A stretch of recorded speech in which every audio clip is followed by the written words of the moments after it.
cooks to get everything perfectly neat and tidy. "Are you all right?" he asked. "You look all hot." "I'll be okay now," I said. "Thanks." At that moment, Filmer himself came from the dining car.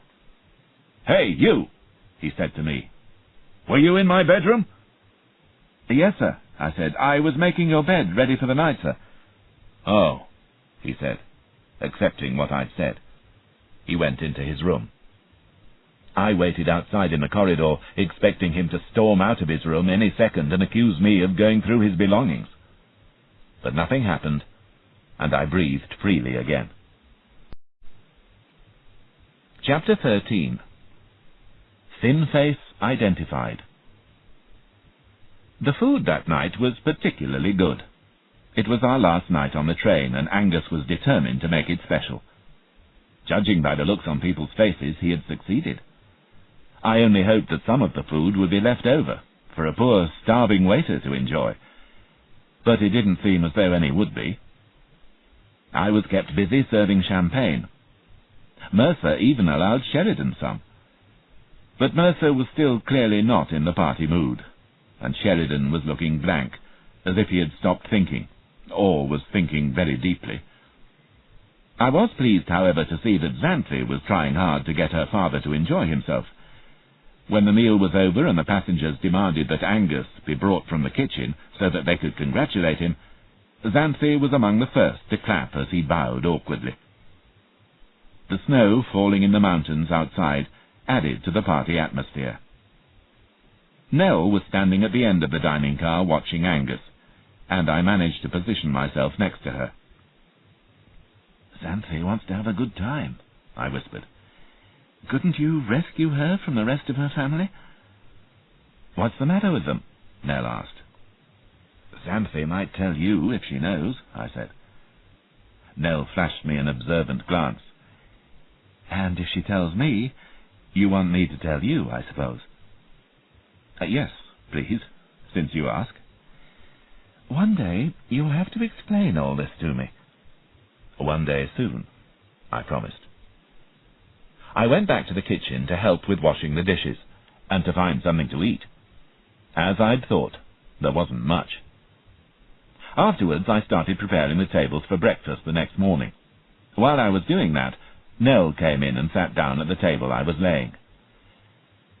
"For what it's worth," she said, "Xanthi doesn't know why her parents are so upset. She says it can't have been something Mr. Filmer said to them just before dinner, because that sounded so silly." "Did she tell you what he said?" I asked. Nell nodded. "Xanthi said Mr. Filmer asked her father if he would let him have voting right, and her father said he wouldn't part with the horse for anything. They were both still smiling and friendly, Xanthi said. It was just small talk, it seemed. Then Mr. Filmer, still smiling, said, 'We'll have to have a little talk about cats.' And that was all. Mr. Filmer went into the dining car. Xanthi asked her father what Mr. Filmer had meant, and he said, 'Don't bother me, darling.'" Nell shook her head in puzzlement. "So, anyway, Xanthi is now having a good time in the bar, and the rest of the Lorrimores have returned to their own car, and I am exhausted, if you want to know." "Go to bed, then," I suggested. "One of your better ideas," she said. "You've got a strange look in your eyes, though, as if you're planning something. What is it?" "I haven't done a thing," I said. "I'm not so sure," Nell said. She stood up and went off to bed.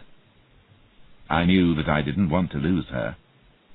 I had known her only a week, and my mind said that was not long enough, but my heart was already certain.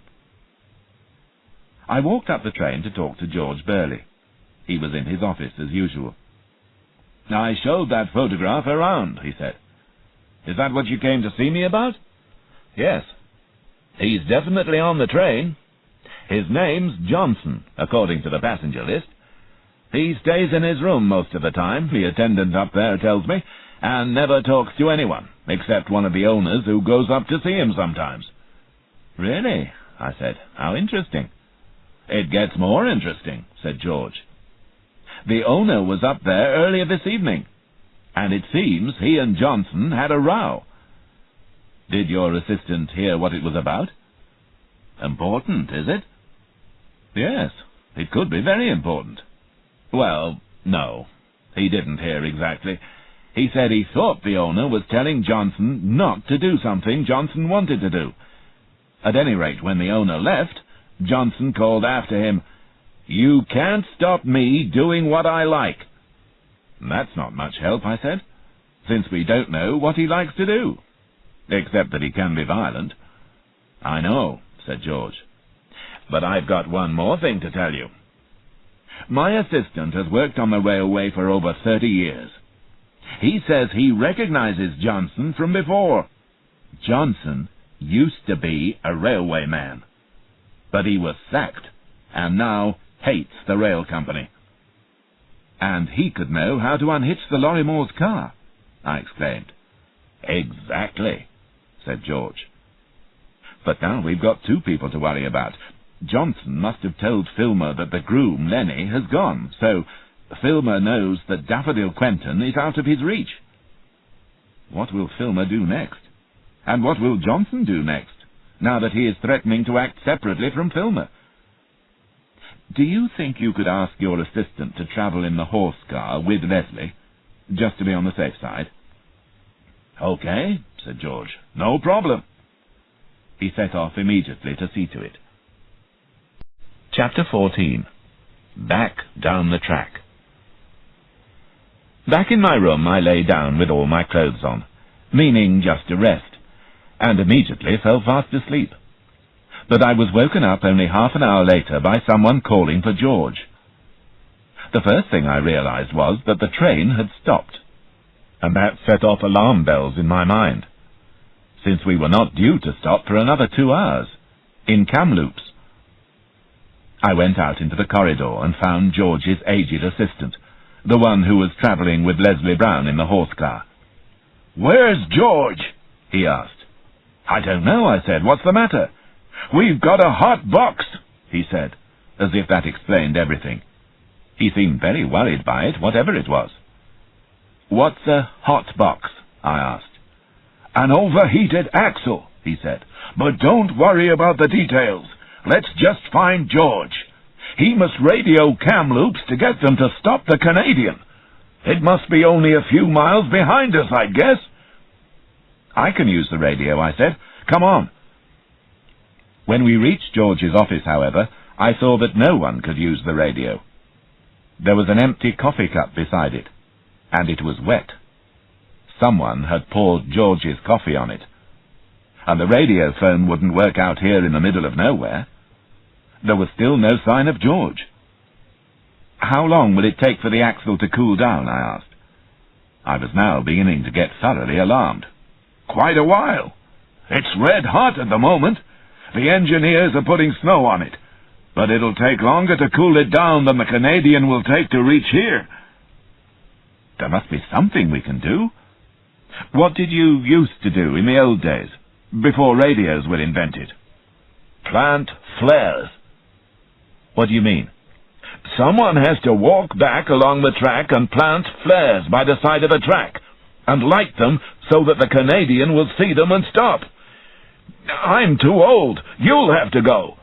He opened a cupboard in George's office and took out 3 objects which looked like large matches, with sharp ends for sticking into the ground. "You can light them on a rail or a rock," he explained. "They burn bright red for 20 minutes. You'll have to go at least half a mile back down the track, because the Canadian takes that long to stop once it has started to break, and then walk back towards us with the 3rd flare." "Why?" "Because if the driver doesn't see the first 2, you'll have to throw the 3rd one in through the window of the engine. The window's always open because of the heat." I stared at him. "That sounds impossible." "But that's what you've got to do. The train will be going at only about 35 miles per hour. But don't worry, I'm sure the driver will see the first 2 flares. Go on now, hurry." He suddenly grabbed another flare from the cupboard. "You'd better take another one, just in case." "In case of what?" What else could there be? In case of wild animals. I set off east, past the end of the train, along the single railway track. One arm held the 4 flares while the other hand grasped a torch. Half a mile. How long was half a mile? Hurry, George's assistant had said. That was hardly a necessary instruction. I half walked, half ran along the centre of the track. It had stopped snowing, but it was bitterly cold. My efforts and my fear would keep me warm, I thought, or at least keep me from noticing the cold. I didn't see the danger in time. It moved fast, but at least I could tell that it was human, not an animal. He must have been hiding behind rocks or trees at the edge of the track. I sensed, rather than saw, a raised arm, a blow coming. The brigadier's saying, "thought before action," did not apply here. There was less than a second for purely instinctive action. I bent forward at the last moment so that the blow landed across my shoulders, not on my head. The pain was terrible. I fell to one knee, dropping the torch and the flares. I knew there was another blow on the way. I turned to face my attacker, so that I was inside and under his descending arm. I pushed myself upwards to crash into his chin with my head, and at the same time raised my knee violently between his legs. One of the many things I had learned during my years of rough travelling throughout the world was how to fight dirty. I had never needed the knowledge more than I did now. He cried out in pain and fell to the ground. As he did so, I grabbed the heavy piece of wood from his hands and hit him on the head with it. I hoped I had hit him hard enough to knock him out, but not enough to kill him. He lay face down in the snow by the rails. I turned him over with my foot, picked up the torch, and saw the thin face of Johnson. Chapter 15. Will the Canadian stop in time? The pain in my back was increasing. I hoped that nothing was broken, but it felt awful. The effort of fighting had scarcely helped the pain. I looked for the flares, but could find only 3 of them. I decided not to waste time hunting for the 4th, and just hoped any wild animals would stay well away. It was very difficult to concentrate on anything. I had to get moving, acting rather than thinking. I certainly hadn't yet done half a mile. But how far had I come? I couldn't see the rear of the train, which was round a bend I hadn't noticed taking. And now, because of all the fighting and the walking around hunting for flares, I didn't know which way to go. The rocks and the trees looked the same in both directions. For a moment I was afraid I would set out in the wrong direction.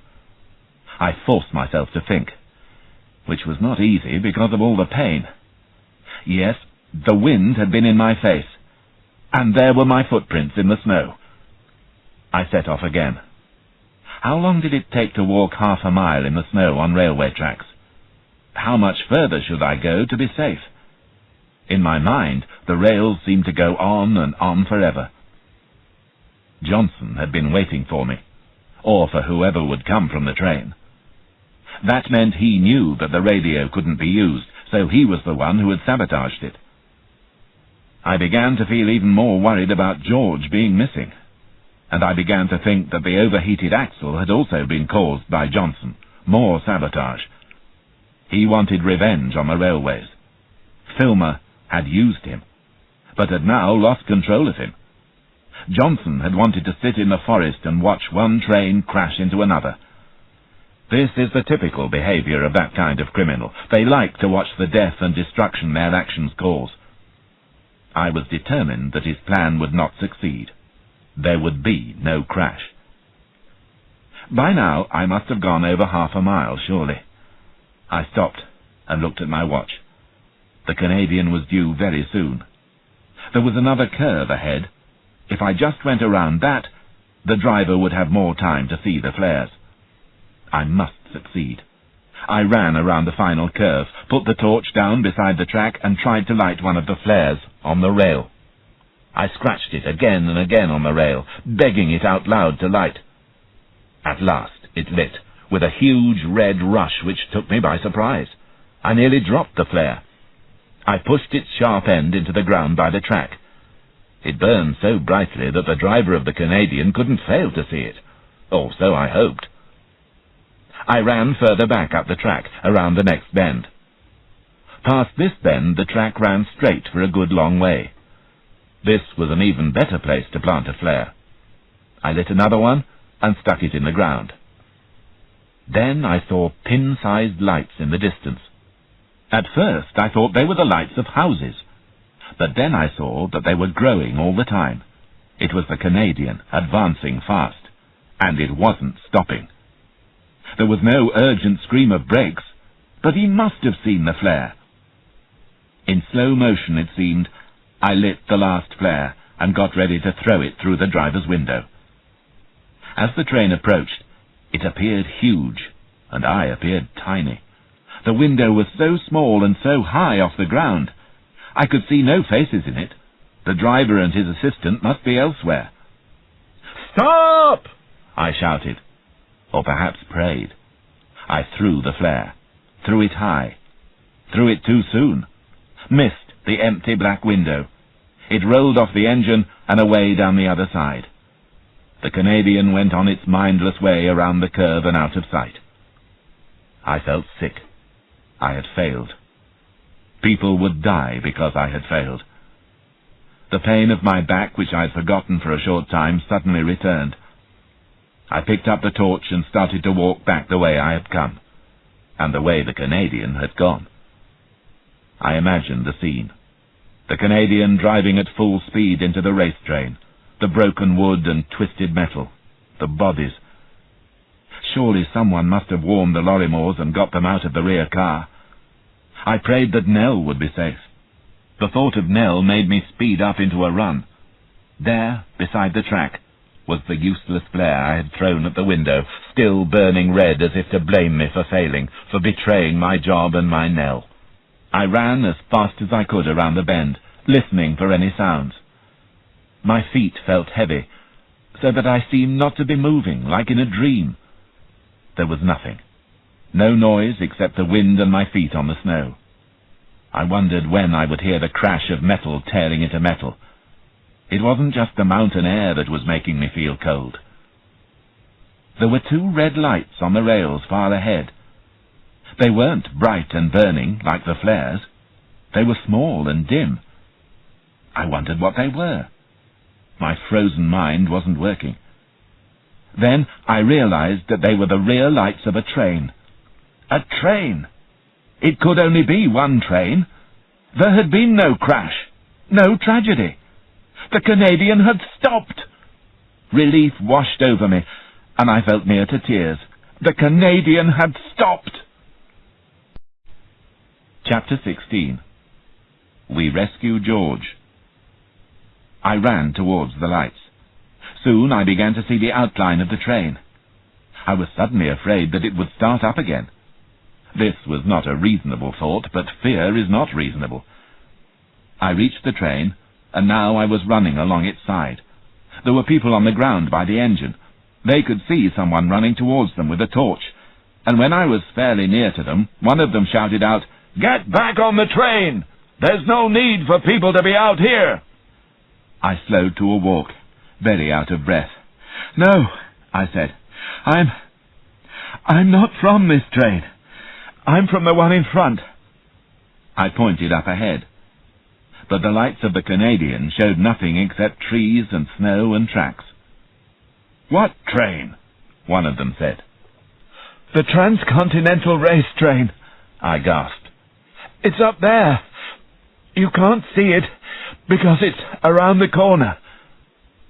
"But the race train is supposed to be 35 minutes ahead of us," said the engineer. "It had a hot box," I said, although this meant little to me. "Oh, I see," said the engineer. He and the conductor decided to start the Canadian moving forward very slowly. I was glad not to have to walk any more, and I had a chance to recover my breath. When we were all inside and the engineer had released the brake, he asked me, "How far ahead is the other train?"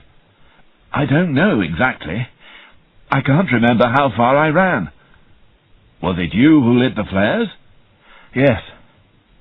Did you throw one of them? Yes, I had to. I thought you hadn't seen the others. I didn't think you were going to stop. It was just as well you did throw that last one, said the driver. I had bent down to pick up a tool. I didn't see the flare you threw, but I heard the noise of it hitting the engine. And I stood up just in time to see another one by the side of the track. Rather lucky. That was an understatement, if I'd ever heard one. Why didn't your conductor use his radio? Asked the conductor of the Canadian. The radio's out of order, I explained. There was a bend up ahead. I think we're close now, I said. Please be careful. Right, said the engineer. He drove around the bend as slowly as possible, and braked to a stop about 20 yards from the end of the Lorimor's carriage. Well, said the driver dryly, I wouldn't want to come around the corner at 35 miles per hour and be faced with that. We climbed down from the engine, and went to meet the crew from the race train. It was as if they knew that the Canadian would stop. They didn't talk about flares and accidents. They talked about hot boxes. It turned out that the oil had leaked away from one of the axle boxes on the horse car, causing the axle to overheat. They were still applying snow, and thought they could refill the box with oil and get the train started again in about 10 minutes. No one had been able to find George Burley yet. George's assistant said it was a good thing that he had been travelling in the horse car. He had recognized the smell of the overheating box and raised the alarm. If he hadn't, the axle would have broken, the train would have come off the rails, and a very serious accident would have happened. Did you warn any of the passengers? I asked. No, said the assistant. There was no need to wake them up. I couldn't believe my ears. But the Canadian might not have stopped. Of course it would, when it saw the flares. Their trust amazed me, and frightened me. The conductor of the Canadian said that he would radio ahead to Kamloops. Both trains would have to stop again there. People in Kamloops would soon be getting worried, he said, about the failure of the race train to arrive. For the first time, I remembered Johnson lying back there in the snow. I hadn't seen him on the way back, and wondered whether he had woken up and run away. I didn't particularly care what had happened to him, but thinking about him made me realize where George must be. Johnson's room, I told the assistant. Look in there for George. I can't go knocking on passengers' doors in the middle of the night, protested the assistant. If Johnson's in there, I said, I'll apologize to him myself. Johnson wasn't in there, of course, but George was. He was tied up, and had a cloth fixed down with sticky tape, filling his mouth so that he couldn't cry out. He had been twisting and turning, but had not been able to escape. He had also been hit on the head, perhaps with the same piece of wood that had been used on me. I pulled the tape off his mouth. Ouch! That hurt, complained George, but the look in his eyes showed that he was feeling more pleasure than pain. Chapter 17. Sheridan is missing. George sat in his office drinking hot tea and refusing to lie down. He was refusing to admit that the blow on the head which had knocked him out was having any effect on him now. As soon as he was free of the ropes and had been told about the hot box, he insisted on a meeting between himself, the conductor of the Canadian, myself, and other staff members from both trains. Together with a radio man in Kamloops, they agreed that the race train would set off as soon as possible, with the Canadian about 10 minutes behind. In Kamloops, the order would be reversed, with the Canadian going first, while the race train remained in Kamloops for a few hours for all the axle boxes to be checked. There would be no official investigation in Kamloops, since it was the middle of the night. The investigation could wait until Vancouver. Everyone nodded in agreement with this plan. George looked white, as if he wished he hadn't moved his head. The crew soon had the axle cool enough, and they refilled the box with oil. The Canadian's crew returned to their train, and the race train set off once again. I was sitting with George in his office.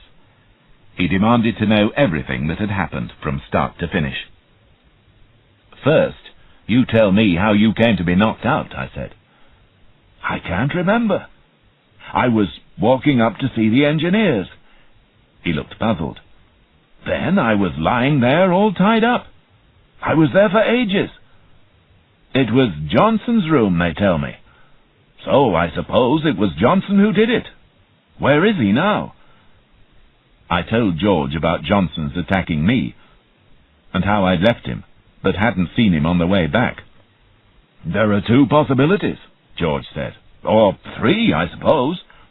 Either he's left, or he's getting a ride on the Canadian right at this moment." I stared. I hadn't thought of that. "What's the third possibility?"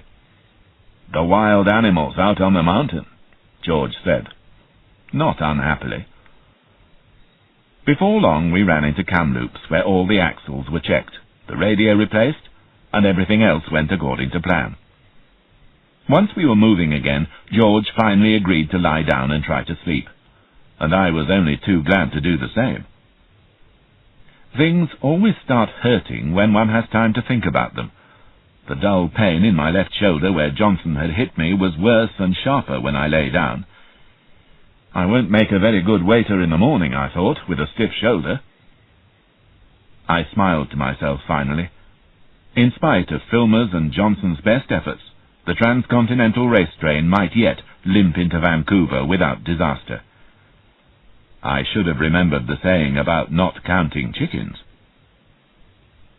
The pain in my shoulder forced me out of bed after only a few hours, and I was in time to help the others prepare for breakfast. While we were doing so, the train stopped for a quarter of an hour in a place called North Bend, which was our last stop before Vancouver. From here on, the train ran down the Fraser Canyon into Vancouver.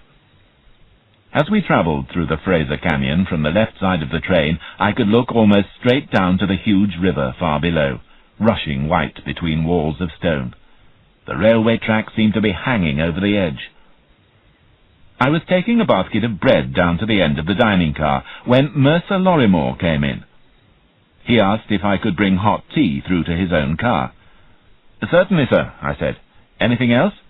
"No, just tea for the three of us." When I took it along there, I found Sheridan almost lying in an easy chair, with the same blank look on his face that he'd worn the night before. All I could think of was cats. His father asked me politely to put the tray down on the table and to come back in half an hour for it. Nell and Xanthi had arrived in the dining car during my absence. Nell frowned at my appearance. I suppose some of the pain was showing on my face.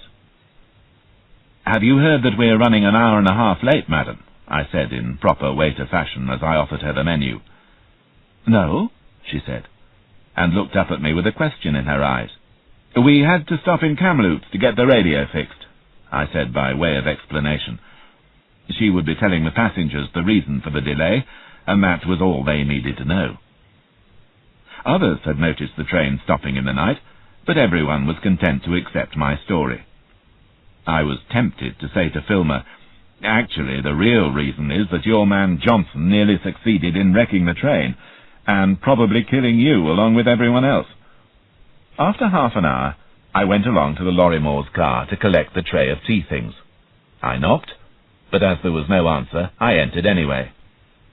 Mercer was standing there in shock. "Sir?" I said. "My son," he said. Sheridan wasn't in the room. Mercer was alone. "Stop the train," he said. "We must go back." Oh, God, I thought. "He went to the back, to look at the river from the balcony." Mercer could hardly speak. "When I looked up, he wasn't there." Chapter 18. A Family Tragedy. I went over to the balcony. The door between the balcony and the carriage was closed. The balcony was empty. It looked down onto the angry river, hundreds of feet below in the canyon. Death was there. A quick death. I went back into the carriage and closed the door. "Sit down, sir," I said, taking his arm. "I'll tell the conductor. He'll know what to do." We must go back."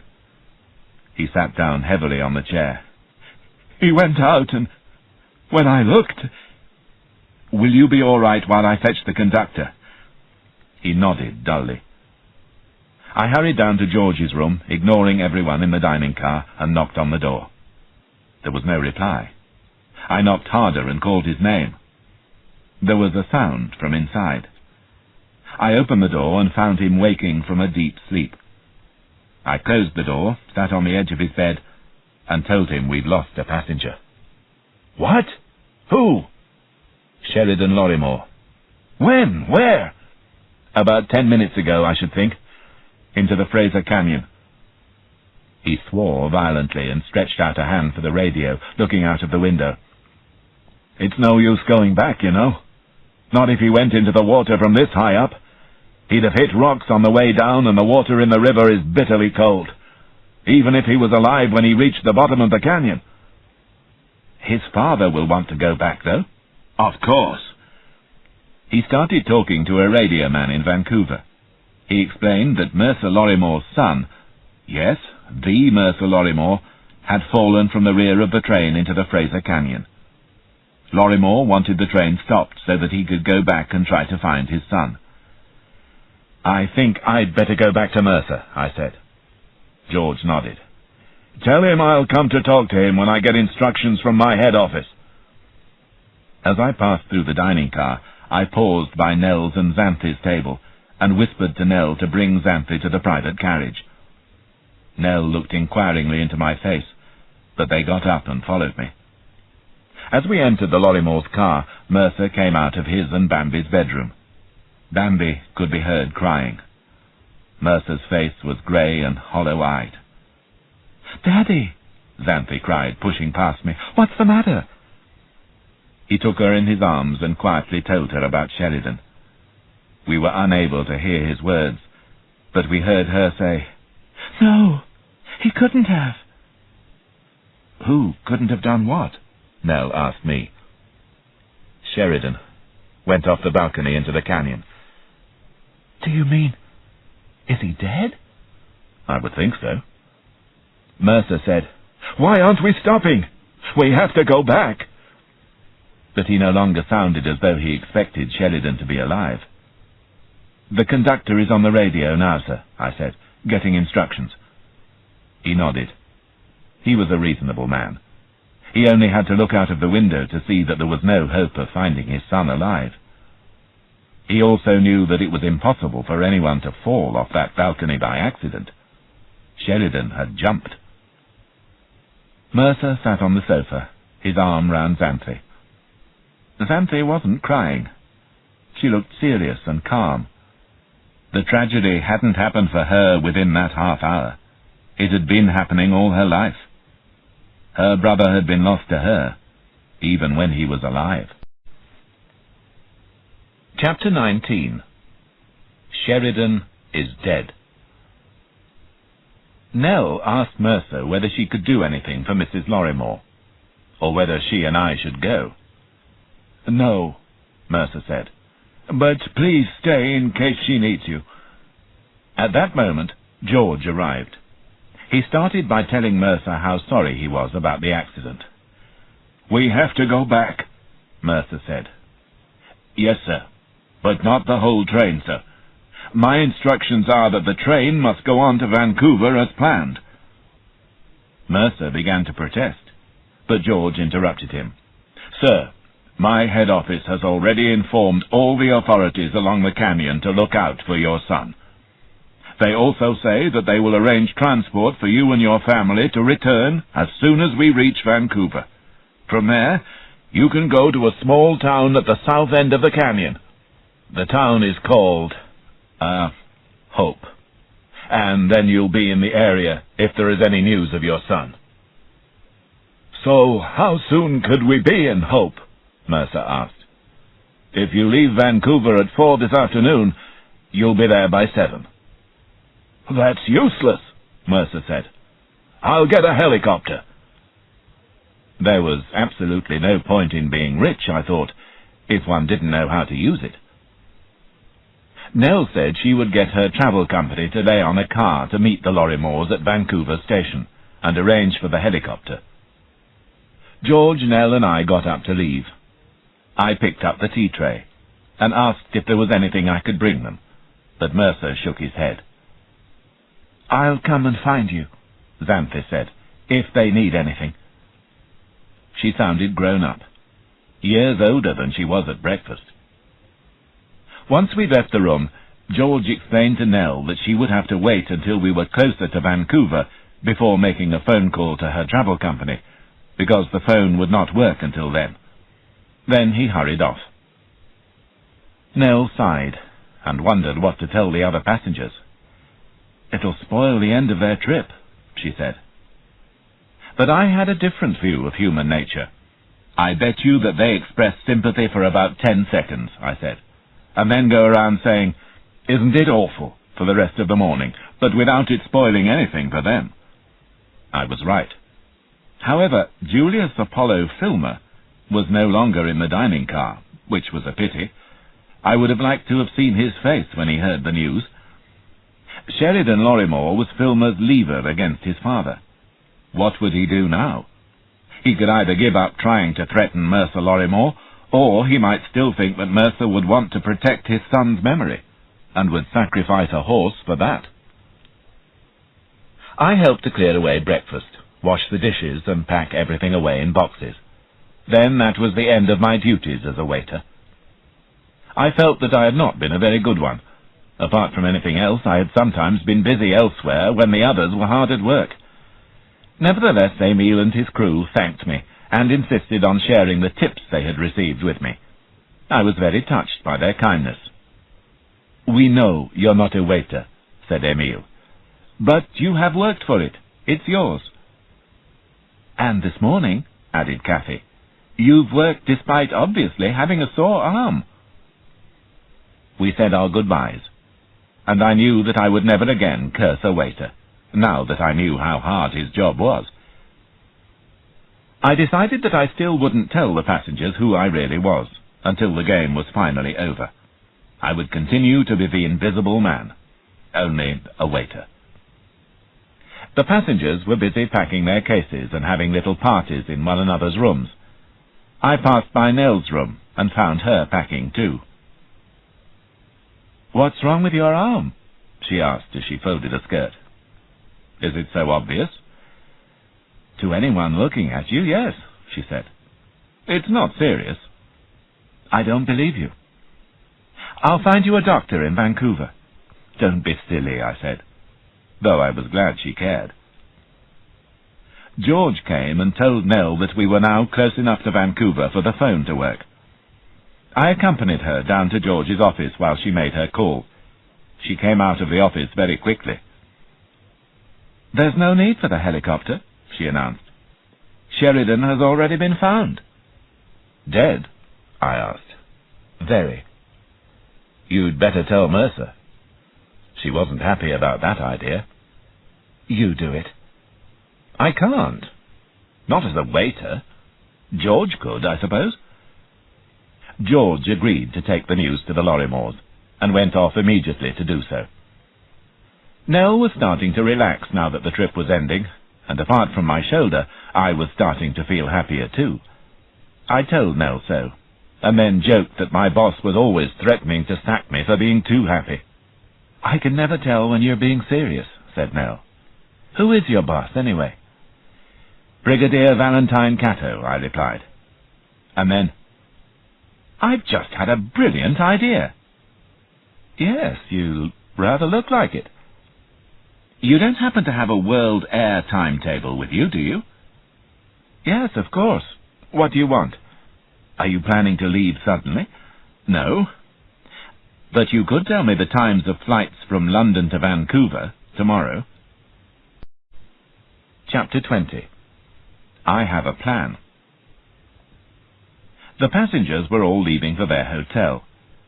I looked at the hotel list to make sure that Filmer was on it.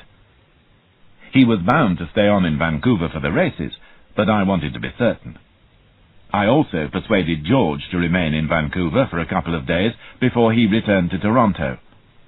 All I had to do was tell him my plan, and he readily agreed to stay. I went to my hotel, not the same one as Filmer and his fellow passengers, and telephoned to England. I found the Brigadier at his club. "Tor," he said, "where are you?" I could hear murmurs in the background and imagine the dark oak walls, the antique furniture and the pictures of famous sportsmen and former club members. "Vancouver," I replied. "Can I phone you again soon, when you're alone? This is going to take some time to explain." "Is it urgent?" "Yes." "I'll have them transfer this call up to my bedroom. Just wait a couple of minutes." So before long, I had explained my plan to him. "I won't say it's impossible," he said when I had finished, "but it's certainly not going to be easy." "There's a flight out of London Airport tomorrow at 3 in the afternoon, I replied, "which should give you plenty of time, with a bit of luck." "What does Bill Baudelaire say?" "I haven't asked him yet. I'll be ringing him next. I wanted your reaction first." "I'll ring you back in 10 minutes, when I've had time to think it over," Cato said. "What's your phone number?" "Thought before action?" I asked. "It's always best, if there's time," he replied. I gave him the phone number and waited. In fact, it was 20 minutes before he rang back. 20 nervous minutes for me. "All right," he said. "If Baudelaire approves, so do I. And, of course, if we can't find the information you need in the available time, then we cannot proceed with this plan. And apart from that, Tor, well done." I was looking forward to speaking to Mrs. Baudelaire again. I dialed her number, and Bill himself answered. "Hello," I said, surprised. "It's Tor Kelsey. How's your mother?" There was a long pause. "She,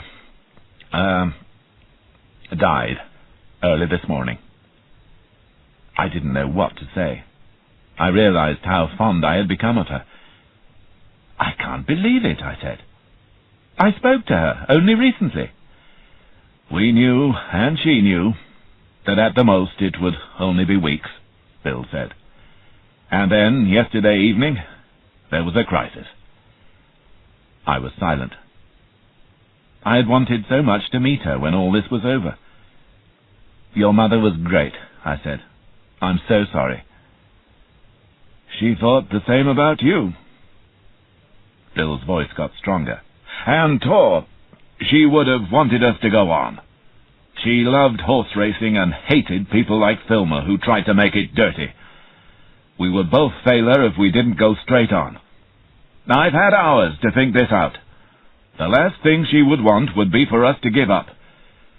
So, we've had a letter from Filmer announcing that Laurentide Ice now belongs entirely to him. But we're going to inform him that the Canadian Jockey Club is removing his license to own horses in Canada." I'd like to do it differently," I said. "How do you mean?" I sighed deeply, and talked to him too for a long time. He listened as the Brigadier had, and at the end said simply, "I do wish she'd been alive to hear all this." "Yes, so do I." "Well," he said, "I'll go along with it. The real problem is time. You'd better talk to Mercer Lorrimore yourself. But no buts. You're there. I'm not. Talk to him straight away. Otherwise he might just collect Sheridan's body and return to Toronto." "Yes, you're right." "Of course. Use all the authority you need. The Brigadier and I will support you." As soon as I'd finished speaking to Bill, I rang Mercer at his hotel, but it was Nell who answered the phone. "Bambi doesn't want to speak to anyone at the moment," she explained. "And Mercer and Xanthi have gone to Hope to collect Sheridan's body, so all their phone calls are being sent to my room." "When will Mercer and Xanthi be back, do you know?" "About 6. You see, the Jockey Club asked me to set up a meeting. Could you tell Mercer that when he gets back to his hotel, a car will be waiting to bring him to a brief meeting with the Jockey Club?" "Yes, I guess I could," she said. Do you want Xanthi too? No, definitely not. Mercer alone. Is it important? He's got enough troubles at the moment. Yes, I think it is important. Important for him, I said. Chapter 21. My talk with Mercer Lorrimore. So that evening the car I had ordered brought Mercer Lorrimore to my hotel for a meeting. The driver told him which room to go up to. He knocked on the door, and I let him in. He took about 2 steps into the room, and stopped when he recognized me. "What is this?" he said angrily. He seemed ready to leave, so I closed the door behind him. "I work for the British Jockey Club," I said. "I was sent here to work with the Canadian Jockey Club during the race train journey." "But you're a waiter." "My name is Tor Kelsey," I said. "We thought it better if I didn't go openly on the train as a sort of policeman for the Jockey Club, so I went as a waiter." "My God," he said weakly. He stepped further into the room. "Why am I here? What do you want?" "I believe you know both Bill Baudelaire and Brigadier Valentine Cato." He nodded. "As they cannot be here, they have both given me permission to speak to you for them." "Yes, but about what?" I showed him a chair. "Would you like to sit down? And would you like a drink?" He nearly smiled at the echo of my act as a waiter, but he sat down. He asked to see my passport to prove that I was who I was claiming to be. The passport gave my occupation as investigator. He handed it back. "Yes, I'll have a drink," he said, "as you're so good at serving them." I served him his drink, as I had done so many times on the train. Then he said, "No one on the train guessed about you. Why were you there, though?" "I was sent because of one of the passengers. Because of Julius Filmer." He had been beginning to relax, but my statement made him tense again. He put the glass down on the table beside him and stared at me. "Mr. Lorrimore," I said, sitting down opposite him, "I am sorry about your son, and all the members of the Jockey Club send their sympathy.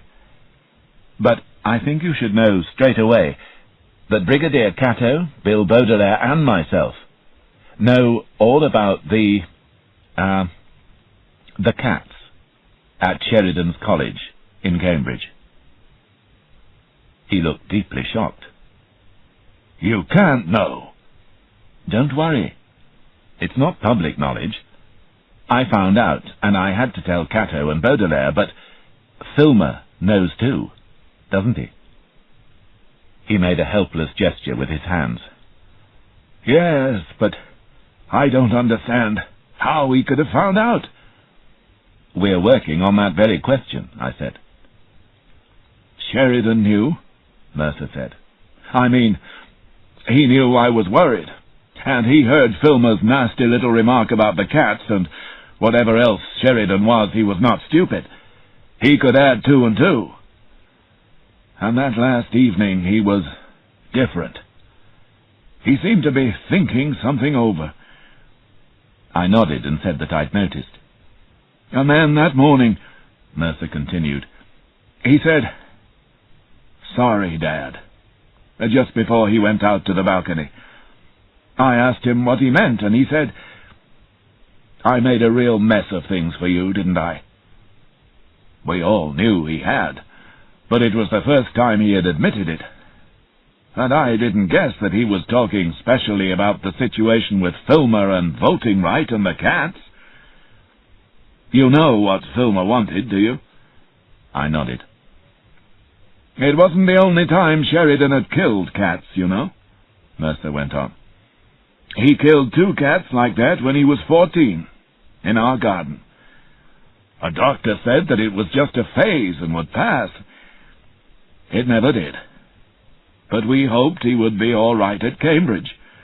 Instead, he got worse. I'll never know if he intended to jump into the canyon, or if it was a sudden idea of his. Mercer looked me in the eyes and made a simple statement. I loved my son. He stopped talking. I let him sit and drink in silence for a while. Eventually, a sigh showed that his thoughts were turning away from Sheridan. Then it was my turn, and not for the first time that day I talked for a long time about what I planned to do. By the time I was halfway through, I knew that he would do what I was asking, and I was grateful, because it wouldn't be easy for him. He sat in his chair nodding in agreement with everything I was saying, with both the action and the thought behind the action. When I'd finished, he said, still surprised, "The waiter." "I'd be grateful," I said, "if you don't tell anyone else about my disguise." "I won't," he promised. Chapter 22. Preparing for the Meeting. The next day the rail company's official inquiry into the acts of sabotage took place, and I was called to support George Burley's evidence. But there was little they could do, except record that the events had happened, unless Johnson turned up, which seemed unlikely.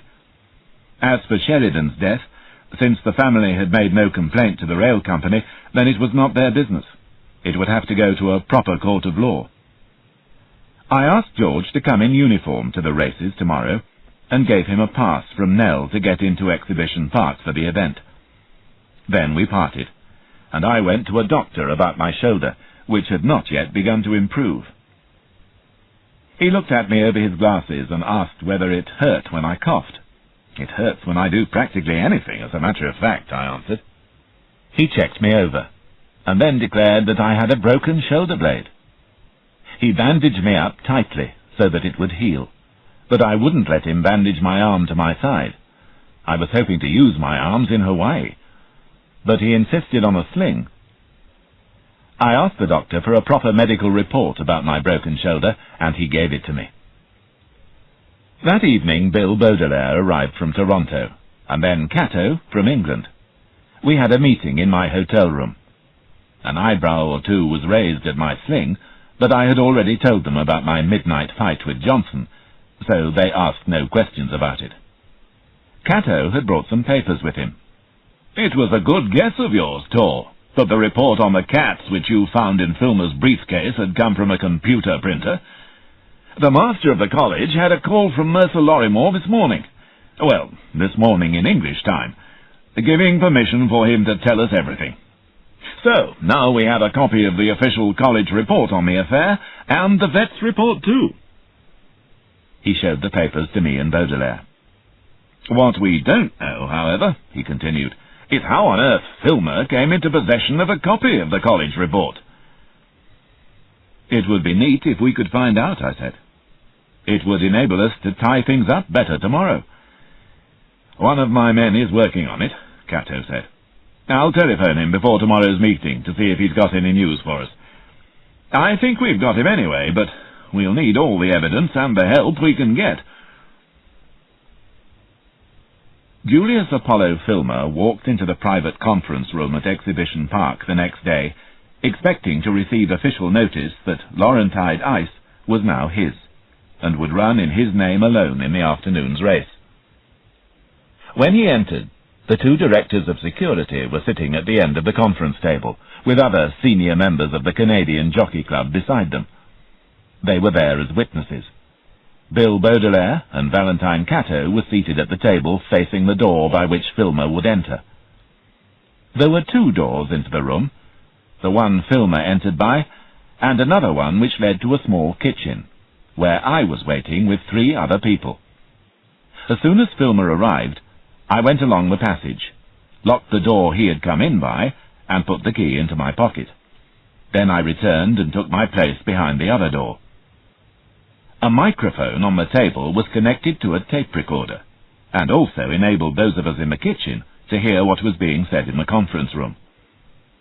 We heard Bill Baudelaire's deep voice greeting Filmer, and inviting him to sit at the table opposite himself and Cato. "You know Brigadier Cato, of course," Bill said. As the two men had looked in anger at each other on many occasions, especially that day in court in England, Then yes, he knew Cato. "And these gentlemen are officials of the Canadian Jockey Club," Bill went on. I imagined him pointing down the table. "What is this?" Filmer asked. "All I want are my official papers about Laurentide Ice." The Brigadier said, "We are taking this opportunity of making a first investigation into some racing matters, and it seemed best to do it now, as so many of the people involved are in Vancouver at this time." "What are you talking about?" asked Filmer. "We should explain," the Brigadier continued smoothly, "that we are recording what is said in this room this morning. This is not a formal trial, but what is said here may be repeated at any trial in the future. We would ask you to remember this." Filmer said strongly, "I object to this. You can't do this. I'm not staying." But he found the door locked, of course. "Let me out," Filmer said. He was angry now. "You can't do this."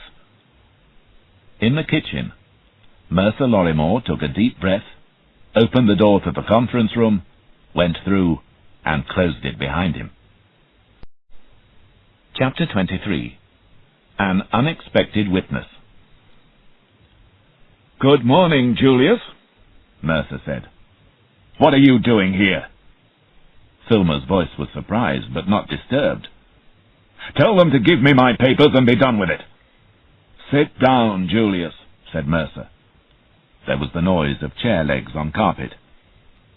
"This inquiry, Mr. Filmer," Baudelaire said, "is principally concerned with your actions before and during the journey of the race train. Mr. Lorrimore, please would you proceed?" Mercer cleared his throat. "My son Sheridan," he said calmly, "who died 2 days ago, suffered from a mental illness that caused him to do odd and sometimes horrible things." There was a pause, but no words from Filmer. I admired Mercer's courage in saying all this. "In May, in Cambridge, England, Sheridan, he killed some animals.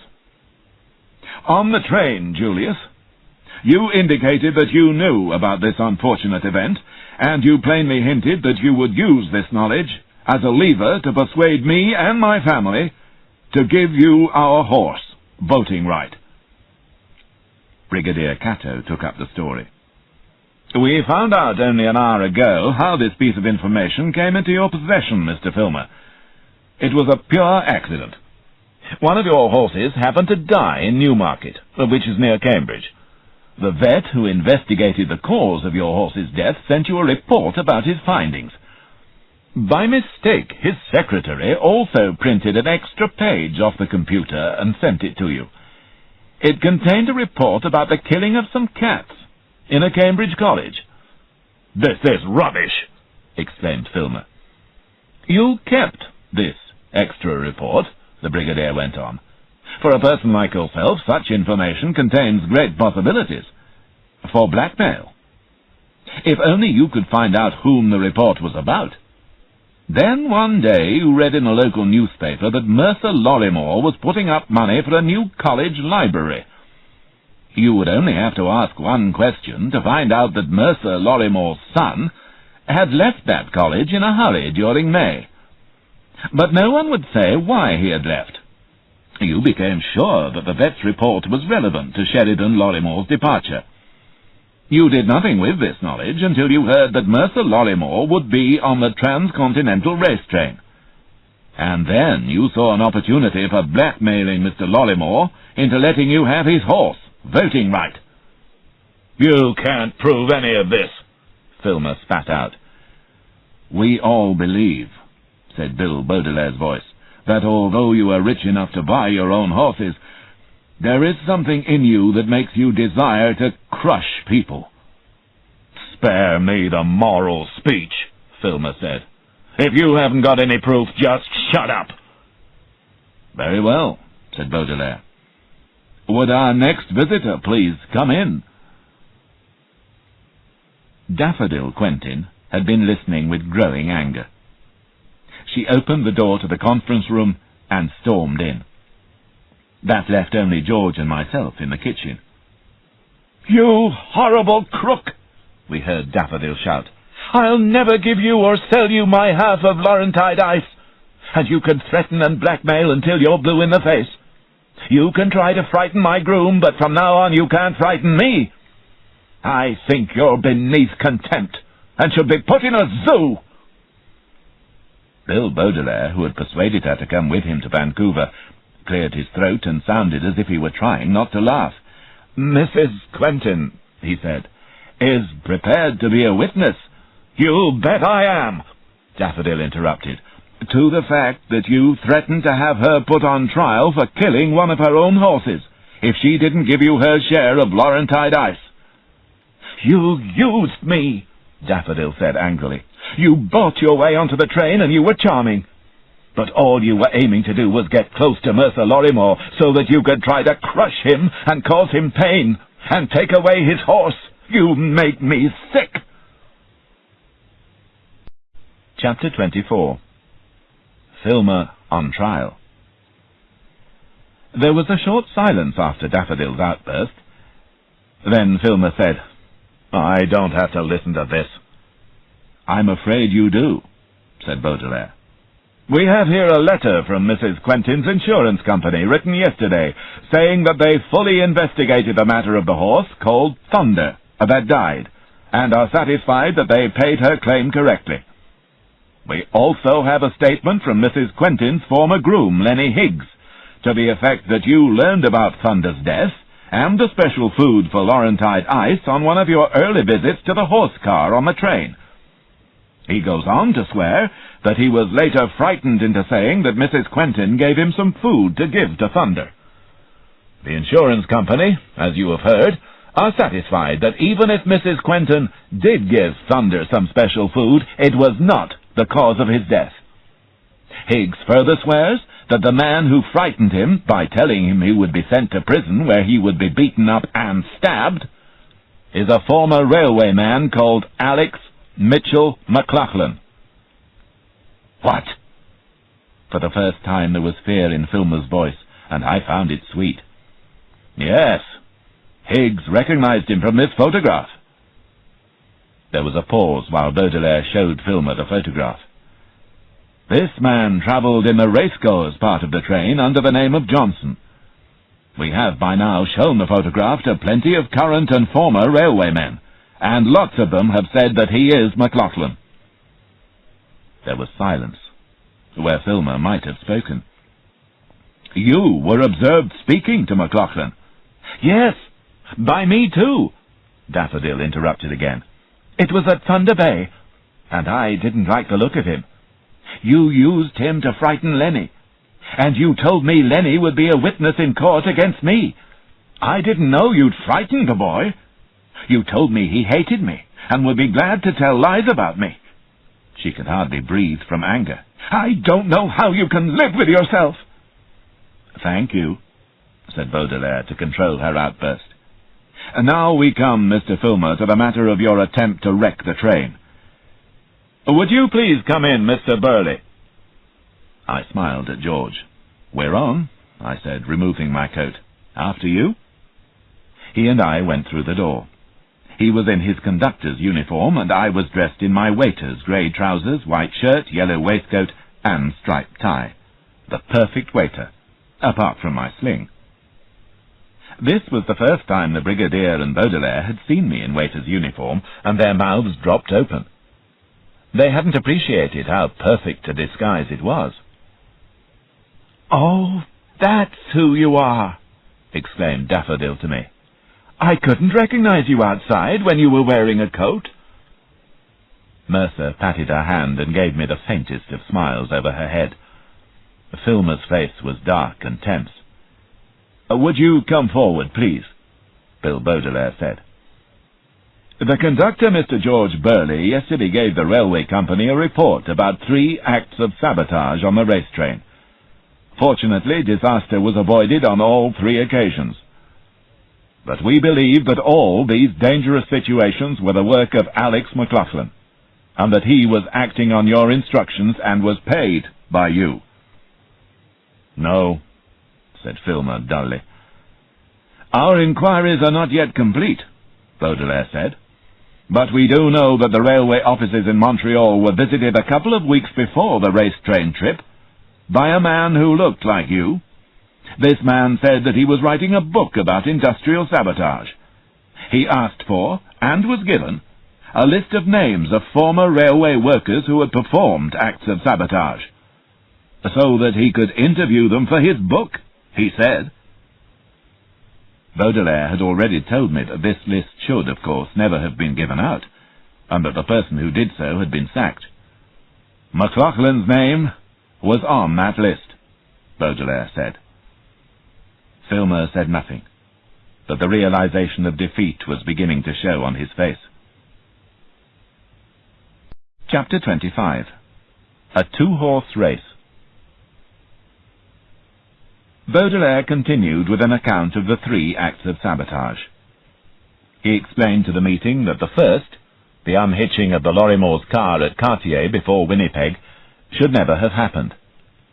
Filmer had mixed up Winnipeg and Vancouver, and told McLaughlin to sabotage the train before Winnipeg, when he meant before Vancouver. The second, the stealing of the heating fuel, could have caused the death of some of the horses from the cold.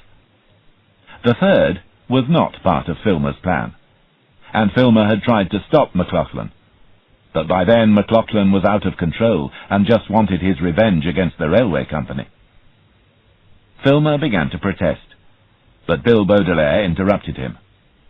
Baudelaire told the full story of the overheating axle, and George being knocked out and tied up, the radio being broken, and McLaughlin waiting up the track for whoever would be sent with flares to warn the Canadian. This was the first time Filmer had heard these details, and he stared darkly into space, seeing a miserable future for himself. McLaughlin did attack the man with the flares, Baudelaire continued, but by good fortune failed to knock him out. It was this man here who was sent with the flares. He nodded in my direction. He succeeded in lighting the flares and stopping the Canadian. You, Mr. Filmer, are responsible, with McLaughlin, for all these acts of sabotage. No, Filmer's voice was a rising shout of protest. I told him not to! I didn't want him to! His lawyers would love that confession, I thought, when they listened to the tape. McLaughlin's attack on Mr. Kelsey here was serious, Baudelaire went on. He picked up the report the doctor had given me. In addition to hurting the conductor, McLaughlin broke this waiter's shoulder blade. Mr. Kelsey has seen the photograph of McLaughlin and recognizes the man who attacked him. Filmer was sweating now. He was on the edge. We will take you to court for all these crimes, Baudelaire said in conclusion. That was when Filmer lost control. He came up out of his chair fighting mad, driven to hurting somebody, anybody, in revenge for his defeat. I was the one he chose. He couldn't have known how important I had actually been in causing his defeat, that I had been his real enemy all along. No, he probably saw me as the least important of the people there, only a waiter, one he could hurt without being punished for it. But I saw him coming. I also saw the alarm on the brigadier's face, and understood that if I fought back, as instinct was insisting I should, if I did to Filmer the sort of damage I had told the brigadier I had done to McLaughlin, then Filmer would be in a stronger position in court. Thought before action, as the brigadier would say. In the short time it took for Filmer to reach me, all these thoughts went through my mind, and I had made my decision.